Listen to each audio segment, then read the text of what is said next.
finally happened. Bashar al-Assad's regime has fallen after 24 years. Today, all eyes are on Syria and the new reality that is emerging in the Levant. That and more on today's show. Welcome to Face, our current affairs program where we explore the world's most pressing issues from a Central Eastern European perspective. Good evening. I'm Anna Kalczyńska, and joining me is Michał Broniatowski, editor-in-chief of TVP World. Good evening. Good evening. All right, so in a lightning speed operation, we shall say, Syrian rebels overthrew the regime of Bashar al-Assad.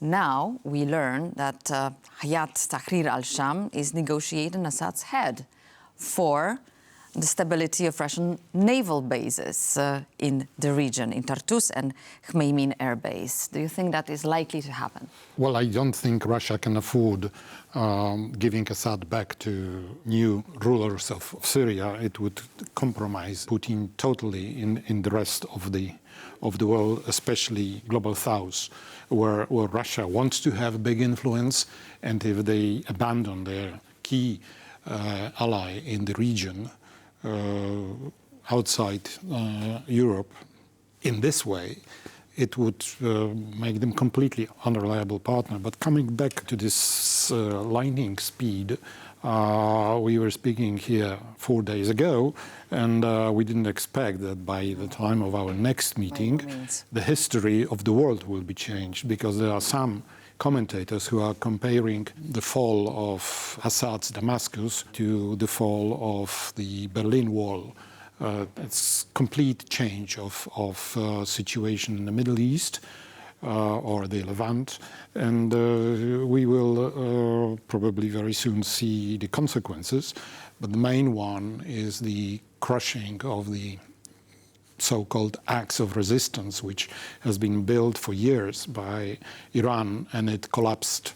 The collapse started with October 7, brutal attack of Hamas on Israel, and then ongoing war against Hamas.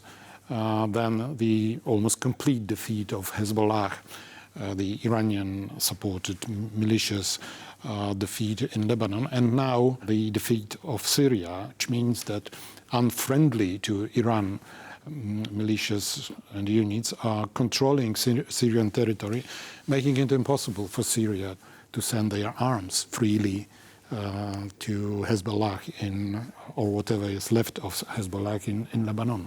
All right, so it's a beginning or emergence of a big uncertainty, because it's hardly a stabilized situation. It's just very, very precarious. But who's the winner and who's the loser in Assad's overthrow? The first ones to be mentioned here is Syrians. One cannot say about the nation of Syria, because there are several different nationalities and religions even in this territory. So the new government would have to be very inclusive for others, unlike the regime of the Assad's, the father Hassan, and his son Bashar al-Assad. It lasted 53 years with prisons constantly full of oppositionists, some of them tortured, many of them killed. So this situation is very demanding for the winning Islamist militia in Syria. As I said, the main goal for them, if they want peace, which is not clear, will be being inclusive for another parts of Syrian population, because there are lots of bad examples of lightning revolutions which ended up with even more suffering for the inhabitants of those countries, starting perhaps with Cuban Revolution, which brought a lot of suffering on Cuban people since 1959 until today. Also the lightning removal of General Gaddafi in Libya resulted in complete disarray of the country. This is a possible scenario for Syria. And most lately, the lightning victory of Taliban in Afghanistan, which also, after the first euphoria, resulted in a very difficult situation, domestic situation, especially for the Afghani women. So, it may be good, but it also may be very, very bad. Yeah, but there were a lot of international actors involved recently, in recent months and years. What are the implications for the region now globally? We saw Donald Trump saying it's not our war, so United States doesn't want to interfere. Russia, as we know, is just backing off from Syria. What is the possible scenario, and who is going to be the key player in Syria right now? It appears the key player in Syria now will be Turkey, because it has a history of supporting opposition in Syria, and they were at odds. President of Turkey, Mr. Erdogan, was quarreling and at odds, let's put it this way, with his counterpart in Syria. And of course, they were supporting opposition militias, and they were also fighting, and still are, and will be fighting Kurds in northeast of Syria. And, they become the key player in the territory after the shameful withdrawal of Russians, after Iran cannot exert such an influence as it used to exert. So it's now up to Turkish President Erdogan to be the man who is not ruling, maybe, but deciding about the future of the country. Okay, will that drag away Turkey from Europe, from Ukrainian, for instance? I think it will give Turkey. Matters. It will give Turkey upper hand, because it will present them as a local might.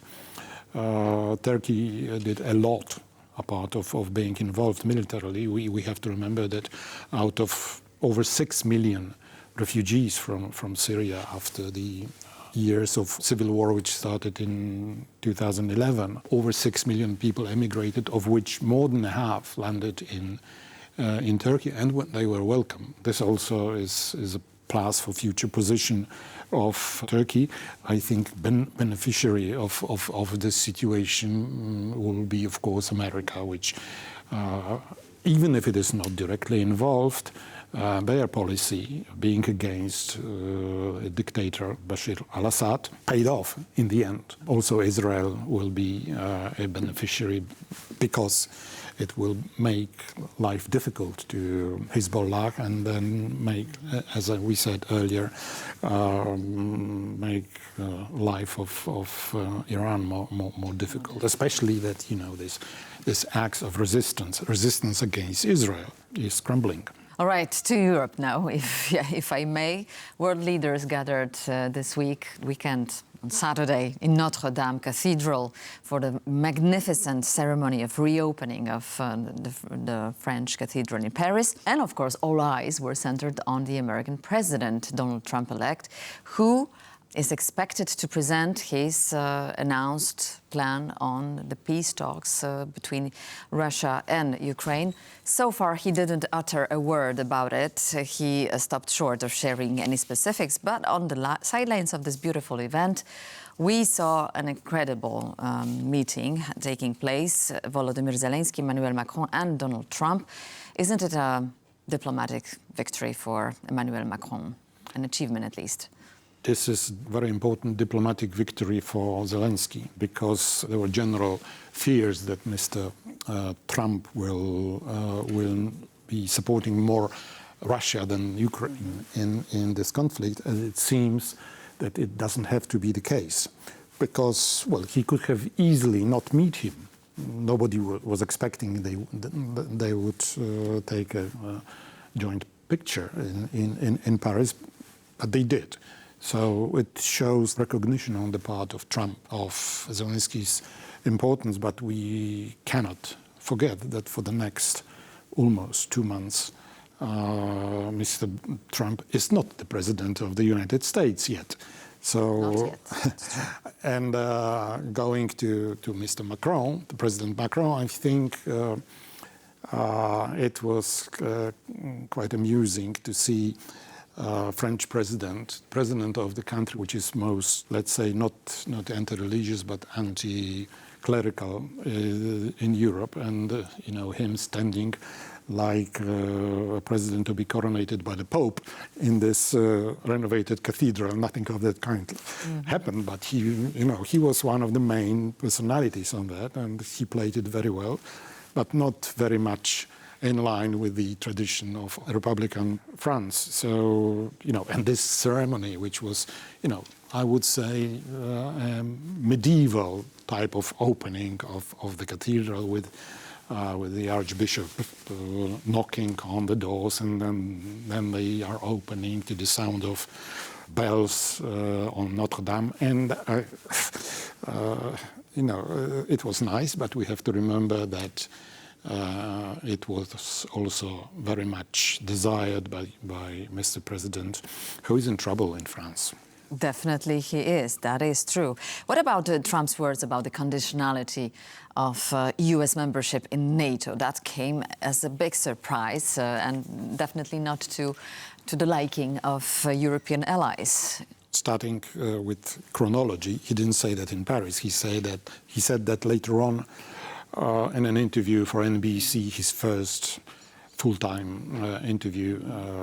I think it was 45 minutes, of which 5 minutes were designed to international affairs, in which he made everybody remember that he's a transactional president? Yes, that he is a businessman rather than politician. He said, absolutely, we don't want to leave NATO unless they don't pay up.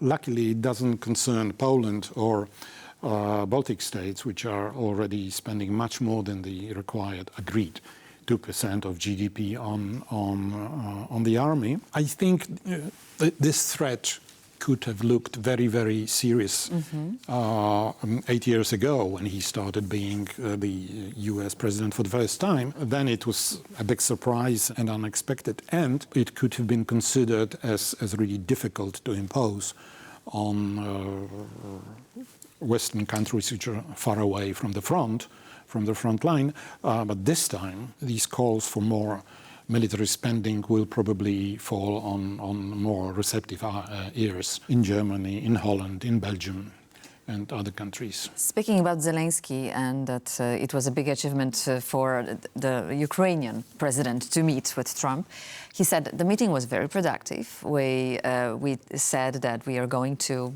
continue in the very spirit, and that basically he expects the peace talk to be held, in the mood of what Zelensky calls a just peace, right?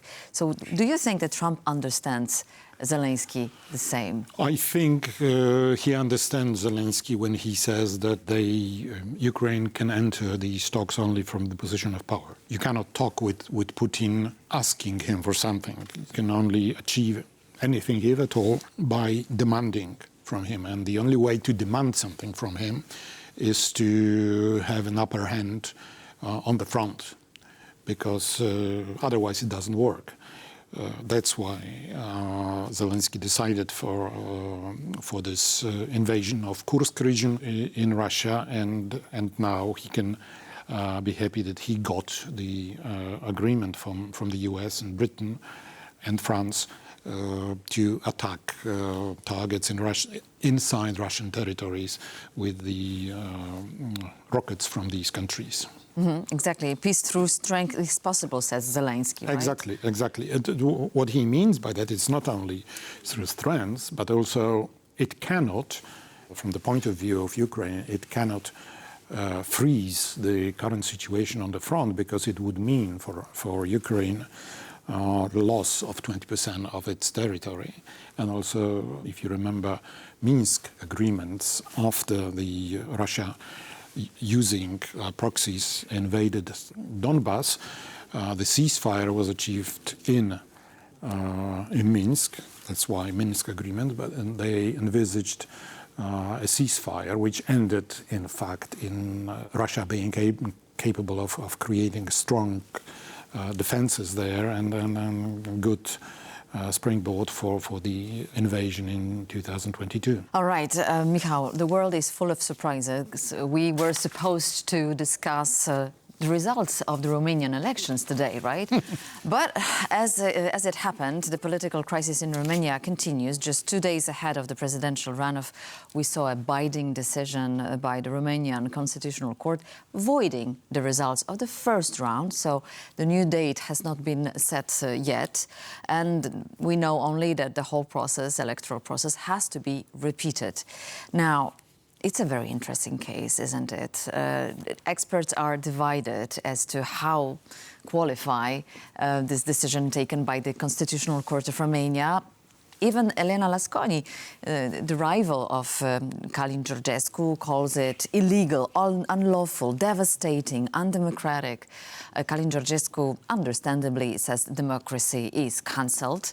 So what's your take on that? You know, it's clear that both candidates in the runoff are not happy. Călin Georgescu, mostly because he will definitely lose his momentum by the time there is a rerun of these elections, and the more investigation in the run-up to the elections, the more chances for him to be disqualified, possibly. But even if he is not disqualified, he will lose this momentum, which was started by... You think?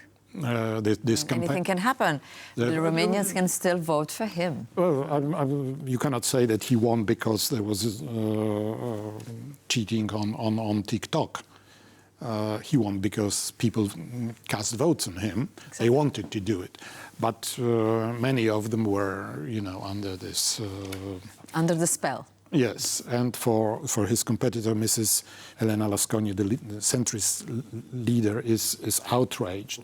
She's afraid that if everything is rerun, she may herself land as the third place, and she will not be allowed to start in a rerun. So it's not for us to judge if Romanian Supreme Court had right to do what they... evidence, right? But there is evidence published by the Presidential Office, supported by the US intelligence on it. And so history will show if it was really justified or not. But we have to note that it is the first case in the history of Russian meddling in elections, which started several years ago, most notably in the elections in 2016 when Trump beat Mrs. Clinton.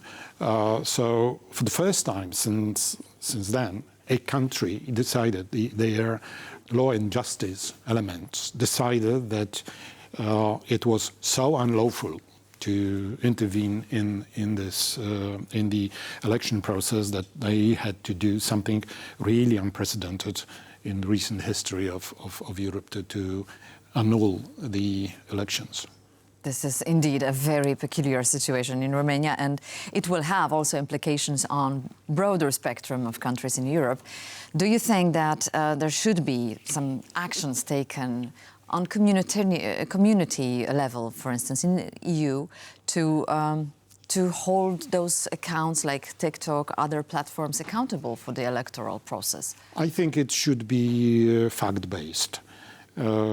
If we really have evidence that lax rules of TikTok, which, for example, allowed for the political announcements of Mr. Georgescu to be treated as entertainment, which means they are less scrutinized.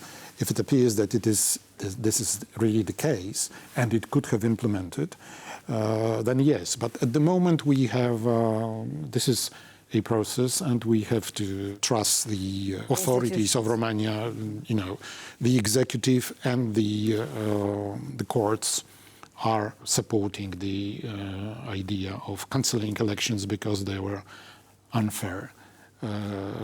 I wish this makes any future participants or non-participants in the election, it will discourage them from getting involved in the elections in such an illegal way. Thank you, Michał, for being with us tonight, for sharing your thoughts and insights. And that concludes this edition of Face to Face. Please join us every Monday and Thursday at 10:40 CET. Thank you for watching, and stay tuned to TVP World.